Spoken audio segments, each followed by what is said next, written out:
Hi, everybody. Welcome to the main stage. Glad to see you, I almost said, but I can't really see you. But I'm glad that you participate in this Employee Advocacy Masterclass that we're going to do here for the next small 30 minutes. My name is Anne Frost, and I help companies, organizations unfold employee advocacy. So that's what I do normally. So before we go on and talk about the agenda, I would actually like to know where you guys are coming from. So I would like you guys to participate in an audience poll where you answer whether you come from HR, marketing, communications, or other. So you should have it on your screens now. So please participate in the poll, and we'll get the results up in just a second. Oh, we have an overload of people coming from other. We'll just give it a few more seconds to see if more people are chipping in. So we don't have communications, and we don't have HR and comms, or maybe you just call it something different. But anywho, what we're going to do, and there's more people coming now. Maybe it was just the sample was too small, so it became 100%. Yeah, I'm still surprised to see that there's such a big representation of other. It would be nice to know, actually, what other meant in this situation. But communications represented. I saw earlier there's a lot of people from internal communications. Maybe that's you guys participating here. Well, anyway, I'll just go through the agenda. We don't have tons of time, so I boiled it down to these three things. Employee advocacy on the move. Employee advocacy, what it started out as and what it's become. And let me make a disclaimer right away. This is totally my opinion, because it's a fairly young discipline, employee advocacy. Not that you have your employees as ambassadors. We always wanted that, right? But working with social media profiles is, of course, well, it came in after social media came in. So we're still negotiating what employee advocacy is. And I've worked with it for 7 years. So this is my take on how I've seen it move and what it is today. Then I'll give you a few do's and don'ts, how I've seen it work and how I've seen people not succeeding with employee advocacy, what they've done and what they should stop doing. And then we'll have a little bit about advocacy and engagement. So, before we move on, I would like to tell you a story or something that I experienced yesterday.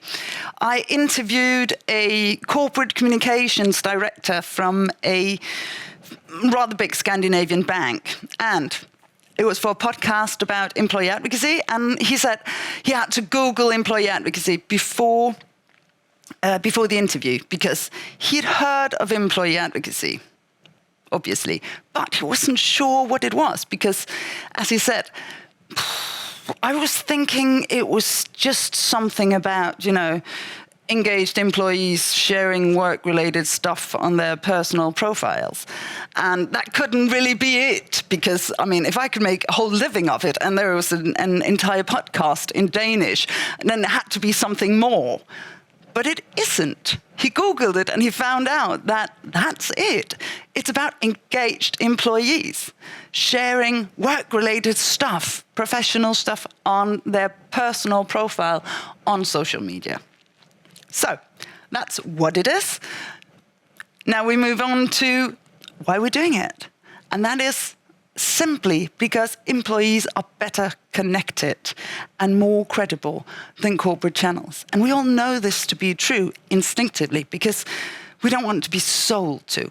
If you sit next to Peter at a dinner party and he talks about his work life and he talks about his passion, his professional passion, his area of expertise and his successes and what he's struggling with at the moment, how he goes around it and what's happening in the organization. It could be rather interesting and you'd like to hear about that because you're right next to Peter and you can see him, you can look him in the eye.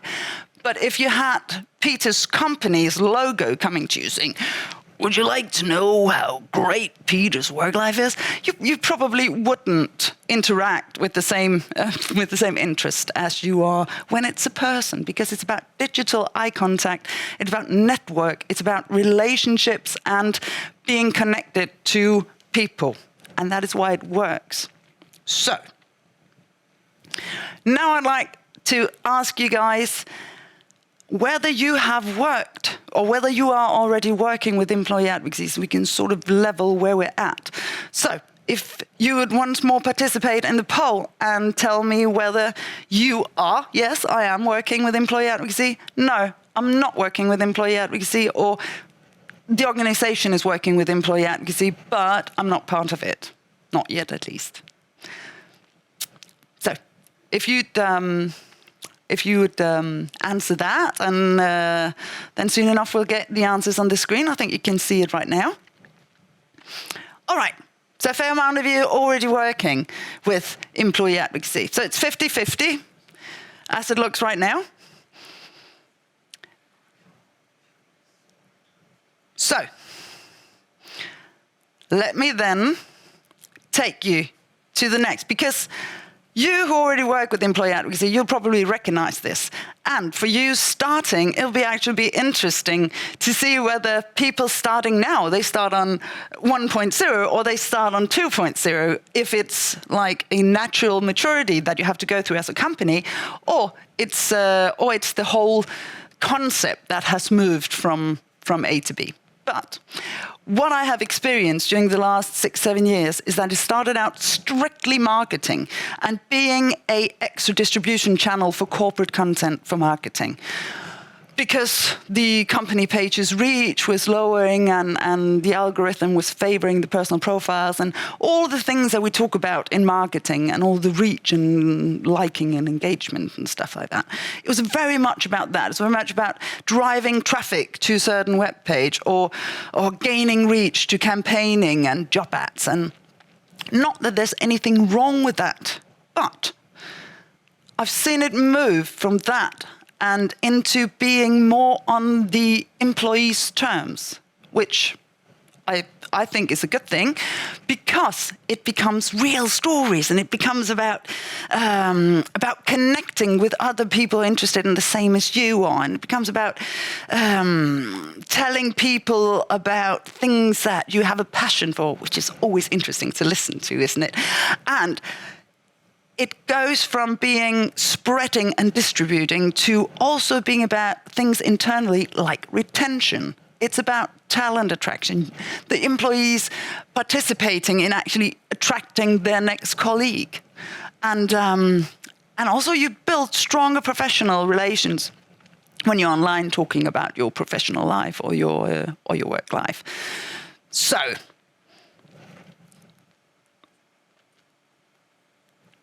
now, those of you who haven't worked with employee advocacy, I'm going to scare the hell out of you now, because the thing is, like this corporate communications director said, is that it? Is that just like you have social media profiles and you have engaged employees and you combine it and then that's employee advocacy? Yes, it is. It sounds simple. It's not. There's a lot of resistance in an organization to this, or there can be.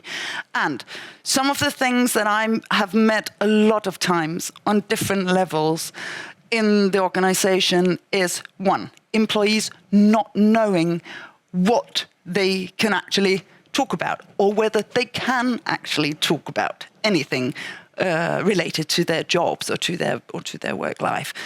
And if you don't have a knowledge-sharing culture, and if you don't see anyone in your surroundings or your colleagues and your leaders do it, then it's very easy to assume that we just don't do that here. So I'm probably not supposed to. Or they don't come up with the idea that that can actually be a good idea. So The next thing is that you'll always have managers saying, well, this is not about me. I am not going to post anything on my personal profiles because it is not a competition of me, and look at me and my success and my work life. It has to be about all our great employees. Yes, then make it about all the great employees. Talk about them, praise them, recognize their job. And while doing that as a manager, you are also showing them that this is a priority. We would actually like people in this company to post online. And you are also setting an example on, this is an example of how we could do it. You should not underestimate the power of just looking to your nearest manager or even to the CEO or the CXO and seeing, this is how it's done here. And then you have corporate communications. And corporate communications are brilliant communicators, and they know how to communicate professionally. And I praise them, both the people working with internal communications and external communications. But they always have a fear of something going wrong. I've seen so many guidelines being made by corporate communications not because they're mean or not because they don't trust people, mainly because they want to protect the employees from doing something wrong. But that fear is often over-exaggerated and it's not rational because the things that corporate communications are sent out to clean up normally don't come, or very, very, very rarely. I haven't personally experienced it yet with the many companies I've worked with, that it comes from employee advocacy. So, but I understand that that is part of a consideration, that if something goes wrong out there on the internet, it's corporate communications were sent out there to clean up. It's not that these fears or this resistance or reluctance is right. It is rational most of the time, but you should take it into consideration when you're actually working with this. So, don'ts and do's and don'ts. Start out with the don't do this at home. Don't do this at the organization. Don't make an employee advocacy strategy. It cannot live in itself. It cannot be a measure in itself. Employee advocacy is about behavior and it's about culture. And that means that it cannot be a strategy in itself. You have to take your company's strategy, the existing strategy, and find out where employee advocacy has its place. If it doesn't have a place, if you don't find that sweet spot where employee advocacy can help support the goals that everybody's working towards, well, maybe it's not time for employee advocacy. And the time will come, I'm sure, but when it does, don't treat it as a project. Don't think of this as something with start and an ending. As I said before, it's culture and it's behavior, and it goes on forever. It is long-term.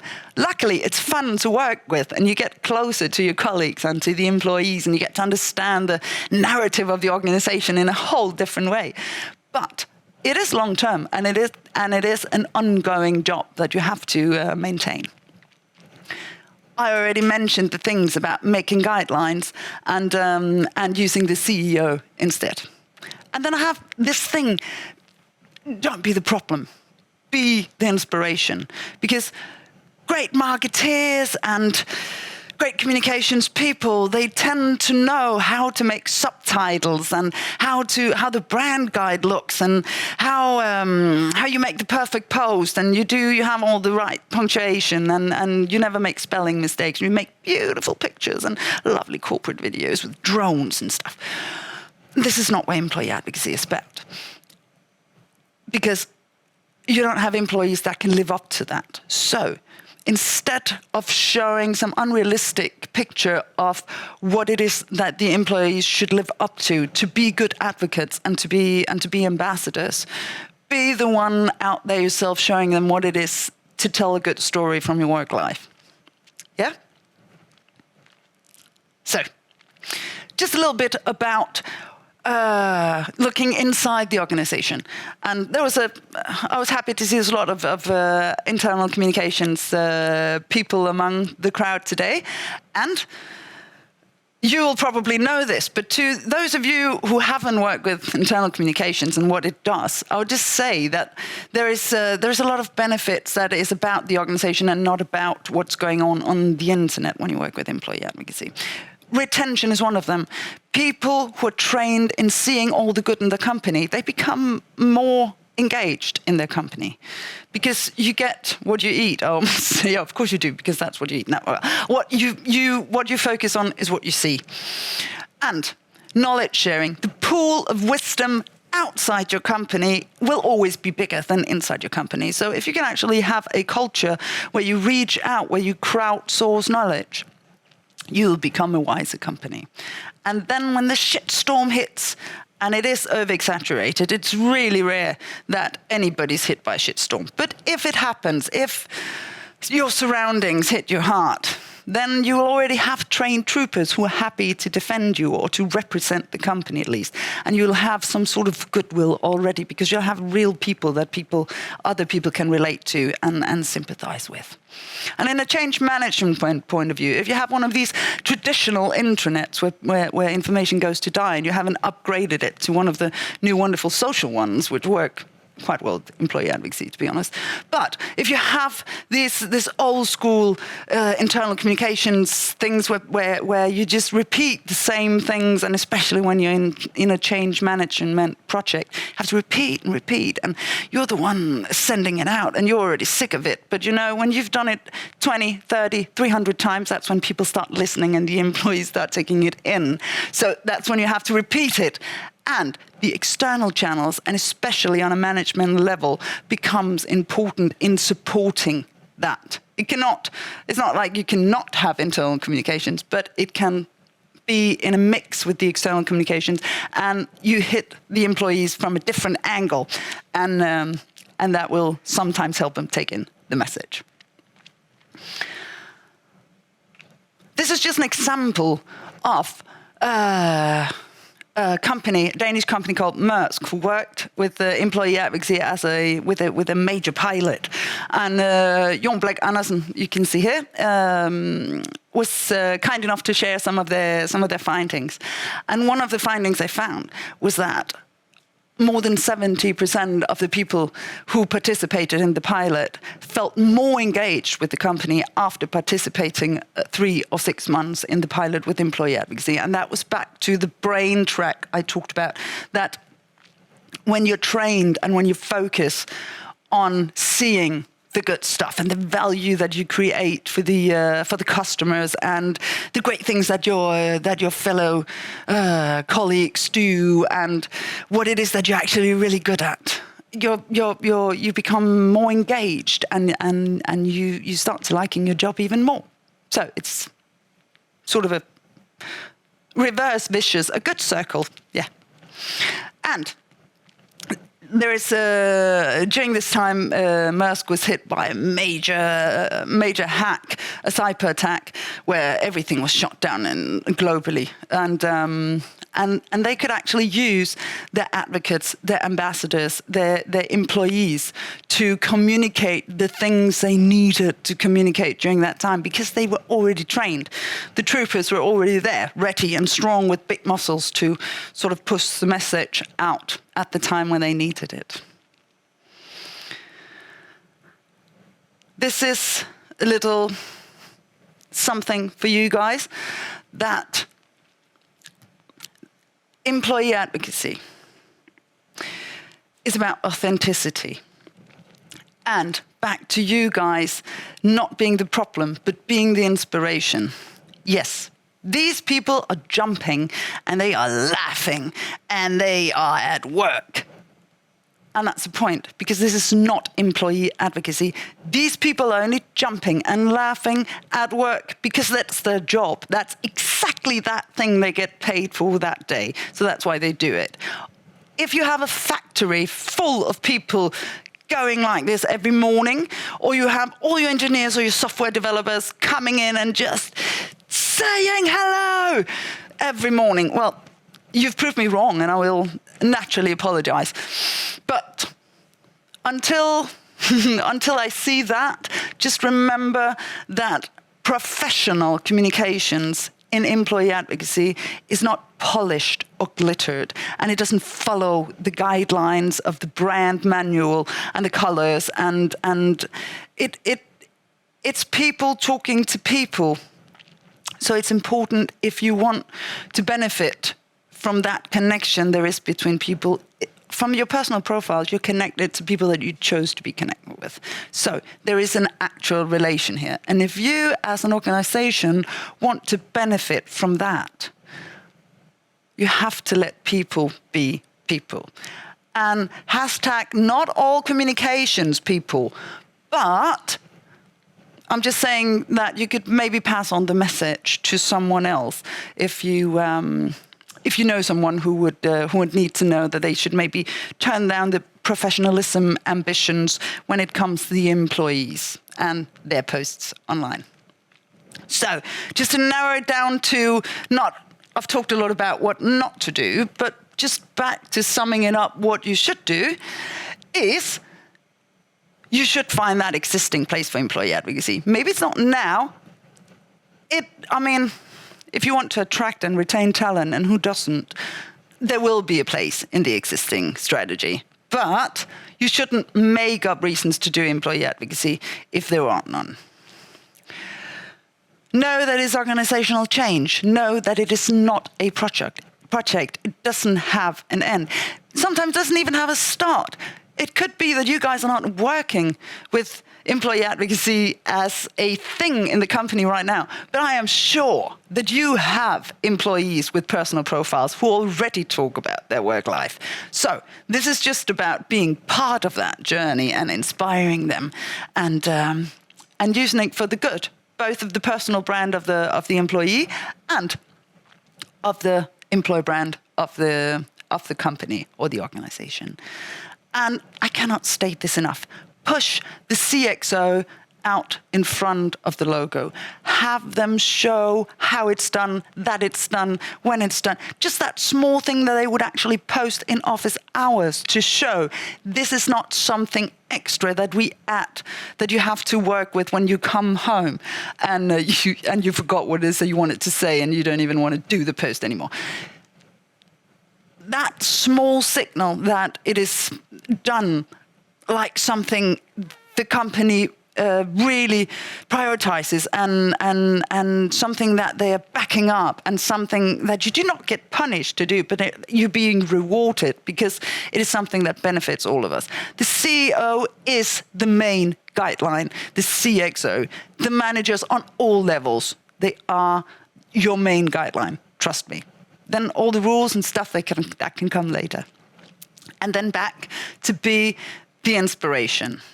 And since I've asked you guys to be the inspiration, maybe you already are the inspiration. But I would like to ask you a final question, just, so that you can walk out of here with a little bit of hopefully, I'll get to the point afterwards. So just take the poll now. So you participate in the poll once more. And the question is, when was the last time that you advocated for your workplace from your personal profile? And you have different answers that you can choose. You can choose, I did it today, because you're a major sport. And of course you did it already. And you can choose, I've done it during the week. And you can say, well, I'm pretty sure I've done it during 2022, or you're just a plain never, ever going to happen. I am not posting anything on my personal profile about my work. So if you could just answer the poll, and then we'll see where you are. And I should have brought my glasses. I'll just have to look here. So definitely most of you will say you've done something within the past 4 or 5 months. And a fairly big chunk of you actually are troopers who've posted within the week and 17% today. And then you have 25% who don't ever.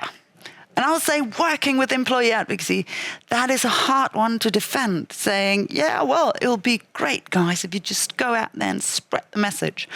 And just, show the world what a vibrant workplace we are. But I am totally not going to do it myself. It's not like it cannot happen and it cannot succeed, because I think it's very important that you do not do these things if you don't want to. It has to be voluntarily. It has to be something that you can see benefits yourself, because it is your personal profile. So it's not, I'm not shaming the never evers. I'm just saying that maybe you should reconsider trying it just once and then see what happens. And then you have the data to say, well, that's the most horrible thing I've ever done, so I'm not going to do that ever again. So now it lowered down to 7% who did it today. I don't know how that happened. I'm not checking. You can lie if you want to, that's fine. But what I want to say is that mostly good marketeers, good communications people are the ones never ever posting. And I would just really encourage you guys to try and do it even though you think it's a lot of work. If you think it's too much, if you're thinking, but I do not have the time for that because I don't have the time to do the subtitles or the spelling, whatever, or the perfect video or whatever, that's because your ambitions are too high. You try and do the post that you would love one of your fellow co-workers to do. The guy from one of the engineers, or one of the software developers, or the receptionist, or whoever you want, that you would really love to see be an ambassador for your company. Try and write that post before you write your own, and it has to be the same level of ambition. It doesn't make you a better employee ambassador or advocate that you take out your own personality and sound like the corporate page or the company page, because it is a people's game, and that's why it works. That's because we can see that it's people who actually are talking. So that is it for me. And it would have been lovely if you were all here in Hamburg today. We'll do that next time. But thank you very much for being here and watching and participating in the polls and being honest. And even if you're lying, thank you for doing that as well. Gave me something to talk to you about. There are so many other breakout sessions and masterclasses today, so you should definitely stay and choose your next one. But I am out for today, and I will see you online when you post and when you become advocates for your company, which I'm sure you all will after this, because you know that it actually benefits both your personal brand and the company's. Thank you very much.